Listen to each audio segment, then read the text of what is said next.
सच्चिदानंद सद्गुरु साईनाथ महाराज की जय। बाबा जी की असीम कृपा से आज हम अध्याय 4 शुरू करने जा रहे हैं। श्री साई बाबा का शिरडी में प्रथम आगमन, संतों का अवतार कार्य, पवित्र तीर्थ शिरडी, श्री साई बाबा का व्यक्तित्व, गोली बुआ का अनुभव, श्री विठल का प्रकट होना, क्षीर सागर की कथा, दासगणों का प्रयाग स्नान, श्री साई बाबा का शिरडी में प्रथम आगमन, 3 वाड़े, संतों का अवतार कार्य।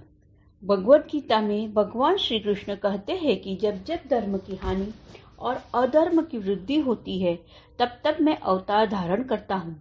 धर्म स्थापन, दुष्टों का विनाश तथा साधुजनों के परित्राण के लिए मैं युग युग में जन्म लेता हूँ। साधु और संत भगवान के प्रतिनिधि स्वरूप है। वे उपयुक्त समय पर प्रकट होकर अपनी कार्य प्रणाली द्वारा अपना अवतार कार्य पूर्ण करते हैं।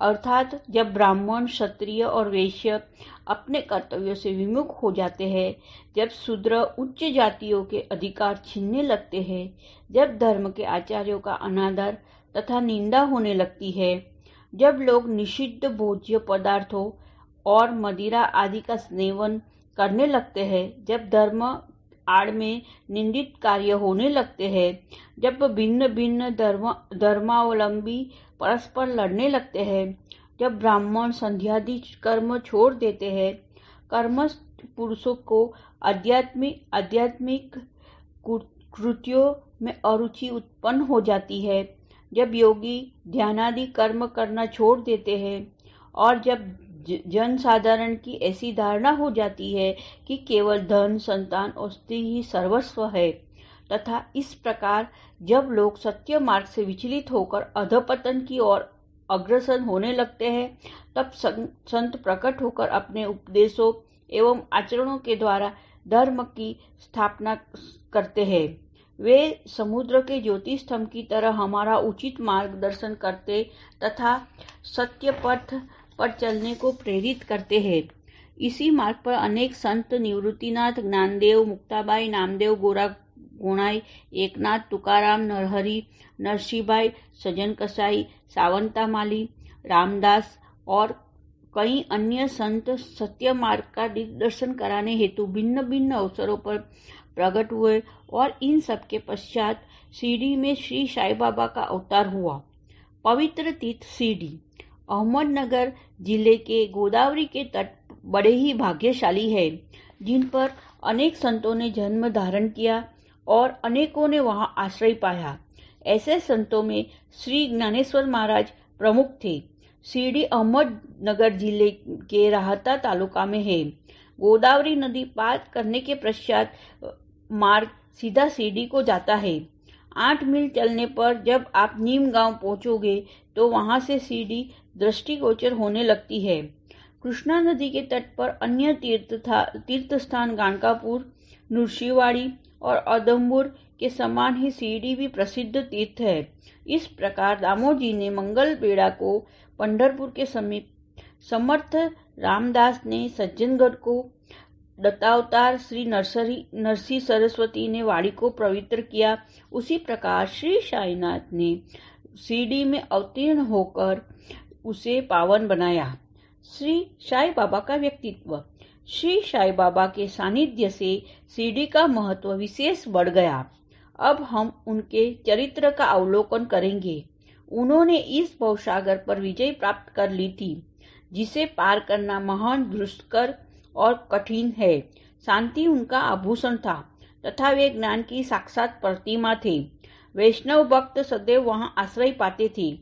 दानवीरों में वे राजा कर्ण के समान दानी थी। वे समस्त सारों के सार रूप थे। ऐहिक पदार्थों से उन्हें अरुचि थी। सदा आत्म स्वरूप में निमग्न रहना ही उनके जीवन का मुख्य ध्येय था। अनित्य वस्तुओं का आकर्षण उन्हें छू भी नहीं गया था। उनका हृदय शीशे के समान उज्जवल था। उनके श्रीमुख से सदैव अमृत वर्षा होती थी। अमीर और गरीब उनके लिए दोनों एक समान थे। मान अपमान की उन्हें किंचित मात्र भी चिंता न थी। वे निर्भय होकर संभाषण करते, भांति भांति के लोगों से मिलजुल कर रहते, नर्तकियों का अभिनय और नृत्य देखते और गजल कवालियां भी सुनते थे। इतना सब करते हुए भी उनकी समाधि किंचित मात्र भी भंग न होती थी। अल्लाह का नाम सदा उनके होठों पर था। जब दुनिया जागती तो वे सोते और जब दुनिया सोती तो वे जागते। उनका अंतःकरण प्रशांत महासागर की तरह शांत था। न उनके आश्रम का कोई निश्चय कर सकता था, न उनकी कार्य प्रणाली का अंत पा सकता था। कहने के लिए तो वे एक स्थान पर निवास करते थे, परंतु विश्व के समस्त व्यवहारों व व्यापारों का उन्हें भली भांति ज्ञान था। उनके दरबार का रंग ही निराला था। वे प्रतिदिन अनेक किंवदंतियां कहते थे, परंतु उनकी अखंड शांति किंचित मात्र भी विचलित न होती थी। वे सदा मस्जिद की दीवार के सहारे बैठे रहते और प्रातः, मध्याह्न और सायंकाल लेंडी और चावड़ी की ओर वायु सेवन करने जाते तो भी सदा आत्मस्थिन ही रहते थे। स्वतः सिद्ध होकर भी वे साधकों के समान आचरण करते थे। वे विनम्र, दयालु और अभिमान रहित थे। उन्होंने सबको सदा सुख पहुंचाया। ऐसे थे श्री साईं बाबा। उनके श्री चरणों का स्पर्श कर सीढ़ी पावन बन गई। उसका महत्व असाधारण हो गया। जिस प्रकार ज्ञानेश्वर ने आनंदी और एकनाथ ने पैठण का उद्धार किया, वही गति श्री साईं बाबा द्वारा सीढ़ी को प्राप्त हुई। सीढ़ी के फूल, पत्ते, कंकड़ और पत्थर भी धन्य है, जिन्हें श्री साईं चरणाम्बु का चुंबन और उनकी चरण रज मस्तक पर धारण करने का सौभाग्य प्राप्त हुआ। भक्तगण को सीढ़ी एक दूसरा पंढरपुर, जगन्नाथपुरी, द्वारका, बनारस, काशी, महाकालेश्वर और गोकर्ण महाबलेश्वर बन गई। श्री साईं का दर्शन करना ही भक्तों का वेद मंत्र था, जिसके परिणाम स्वरूप आसक्ति घटती और आत्मदर्शन का पथ सुगम होता था। उनका श्री दर्शन ही योग साधना था और उनसे वार्तालाप करने से समस्त पाप नष्ट हो जाते थे। उनका पद सेवन करना ही त्रिवेणी स्नान के समान था तथा चरणामृत पान करने मात्र से ही समस्त इच्छाओं की तृप्ति होती थी। उनकी आज्ञा हमारे लिए वेद सदृश थी। प्रसाद तथा उदी ग्रहण करने से चित्त की शुद्धि होती थी। वे ही हमारे राम और कृष्ण थे, जिन्होंने हमें मुक्ति प्रदान की। वे सदा स्थित चैतन्य घन और तथा आनंद की मंगल मूर्ति थे। कहने को तो सीढ़ी उनका मुख्य केंद्र था, परंतु उनका कार्य क्षेत्र पंजाब, कलकत्ता, उत्तर भारत, गुजरात, ढाका और कोंकण तक विस्तृत था। श्री साईं बाबा की कीर्ति दिन ब दिन चहु और फैलने लगी और जगह जगह से दर्शनार्थ आकर उनके भक्त लाभ उठाने लगे।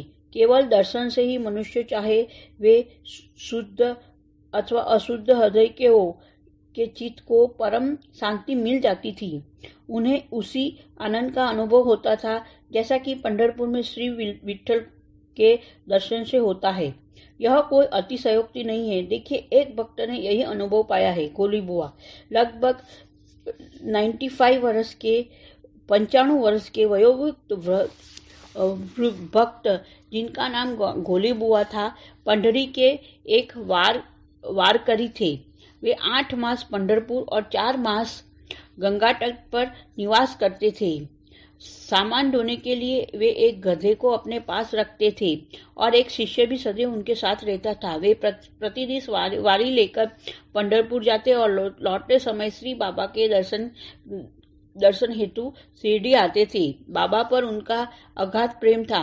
वे बाबा की ओर एकटक निहारते और कहते थे कि ये तो श्री पंढरीनाथ, श्री विठ्ठल के अवतार है, जो अनाथ नाथ, दीन दयालु और दीनों के नाथ है। गोली बुआ श्री विठोबा के परम भक्त थे। उन्होंने अनेक बार